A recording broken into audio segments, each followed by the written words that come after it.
round two. Not 100%, but exponentially better. Like, exponentially better.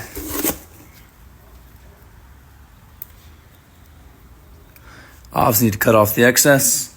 I'll probably do that a little bit later here and just make sure that it actually fits on the car. And if it does, well, then I need to redesign my fender cutout a little bit to go with this. I have one that goes with this. It's the pictures I showed, but it doesn't exactly line up with the way that this works. I'm going to have to redesign it just ever so slightly, but much happier with this version.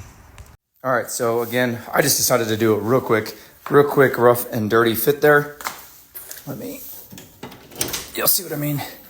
That flange is a little too long. I mean, it really doesn't hurt anything actually, but it's a little too long there. Trimmed enough for it to get up in there. Again, there needs to be a ton of like little cleanup work. It looks like what goes on back here is, again, whoop, you can see I've got a little bit of material there to, I still need to sand away a bit. And you'll notice that the fender is flaring out. That's what it did before too, when I had no bottom on it. I mean, it does flex. I don't want to get crazy and push it all the way in because I think there's a bunch of stuff over here hitting that I need to trim away. But this should definitely be workable by all means. I mean, it's a pretty good fit. Again, it is going to be a fiberglass like body kit component. So there will be a little bit of work, obviously. As far as a product, I mean, I'm going to get all that out. I'm going to clean all that up.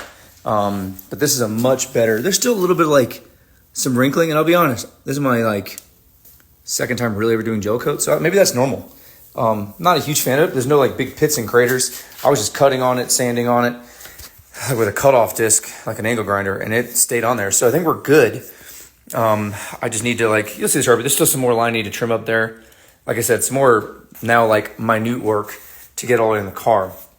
Now, if you're made it this far in the video, here is not the one that I was using, but a very similar looking one. And this, obviously, if you saw old pictures, it kind of went down here, blah, blah, blah. That flange will go away too, don't worry about that.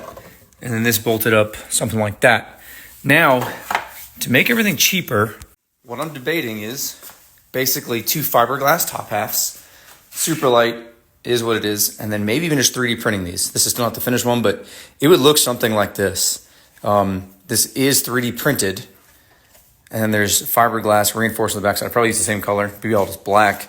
I'd either make these out of like ABS or ASA so it can take the heat, yada, yada. And essentially you'd have sort of three pieces. Fiberglass top, a 3D printed, let's just say ABS bottom that I'll do as much as I can printing wise to strengthen it up. I'll even lay some fiberglass real quick on the back just for some reinforcement. And then this piece, which could definitely be longer or shorter, but this was the bumper cap. This would also be 3D printed and same thing, a little bit of some reinforcement on the back. I think that would cut costs the most. I think it would look fine. It would survive. I'll probably do that to my car and I'll get you obviously some pictures and see if I even like what I'm dealing with here. But pretty stoked with it. We're about to wrap up for the day. This will be the last update. I trimmed a lot more of it. Probably hard to see, but to kind of get it a little bit closer to the shape for sure and make sure, see if I can just get this thing on. Now, put some holes in it. That one's a bit bigger. That's all me. You can deal with me here. So think of this right here, this little ledge, like the actual 90. Here's my dilemma. I know the camera's going all over the place right now. Bear with me. My problem I'm having, all right, I've made a mark there where the fender was like the other one, like the one I actually built the mold off of, if you will. Just as a pretty good rough guide point there. Now, let's put some bolts in it. All right, so I got 2 bolts in. Let's lower the hood. All right, so honestly, it's about the same as it was. This is flush with the hood, so this is great. That's fantastic. The dilemma lies over here. Now you might be able to already see it. This is basically flush with the door already. Down here is not. Now again, the other fender was this way too, and I basically would just pull it in when I put the other attachment piece. But when I do that, it is get to the other side, is heavily sunk into the door up there. Now, I'm not really sure why exactly that is. Is it something how I molded it?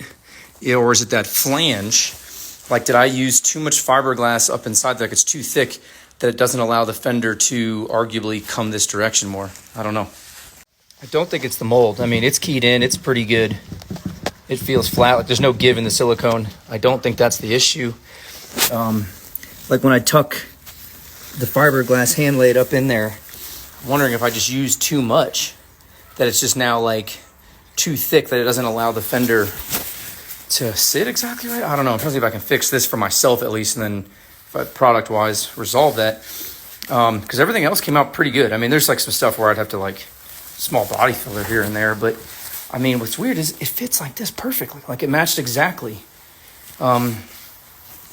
Yeah, I don't know. I'm open to any ideas. I'm gonna need to like just hopefully something really obvious and easy. I just need to sit on it. Sometimes when I start rushing things, I don't really think clearly, and then I make bad moves that I can't come back from. So I don't know. Is it like something in here hitting? All right, yeah. So last little bit, right? If you watch the flange when I go to push in,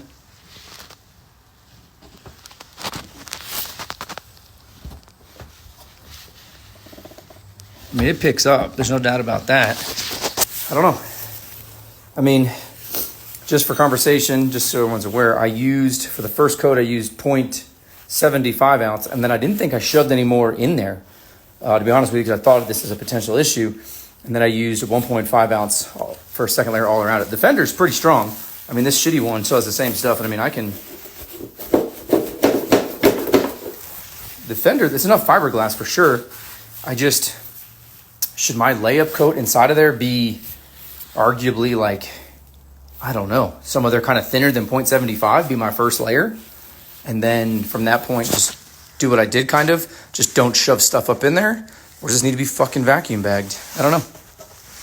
So I ripped all the stuff off with the plug. It was bad anyways, like all the stuff I had on there. So bolted that one bolt, and you can see, maybe I need to trim this to see if that's what's stopping me.